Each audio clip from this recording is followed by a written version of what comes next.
আল্লাহ তাআলা মানুষকে তার মৃত্যুর কথা জানিয়ে দিয়েছেন, কিন্তু কখন, কার, কোন জায়গায় মৃত্যু হবে তা গোপন করেছেন। হাদিস শরীফে বলা হয়েছে, মানুষের চোখের দুই ভ্রুর মাঝখানে মৃত্যুর তারিখ লেখা আছে, কিন্তু মানুষ তা দেখতে পায় না। মানুষ থেকে মৃত্যুর তারিখ অজ্ঞাত রাখার কারণ হল, যদি মানুষ মৃত্যুর নির্দিষ্ট তারিখ জানত, তাহলে এ পৃথিবী অচল হয়ে যেত। মানুষ ঘর সংসার করত না।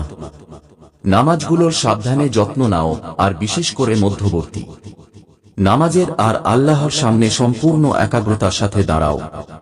আল্লাহ কি বলছে শুনুন। হে মুমিনগণ, তোমরা ধৈর্য ও নামায়ের মাধ্যমে সাহায্য প্রার্থনা কর। নিশ্চিতই আল্লাহ ধৈর্যশীলদের সাথেই রয়েছেন। আশা করি আপনারা বুঝতে পেরেছেন। আপনারা ভালো থাকুন, সুস্থ থাকুন।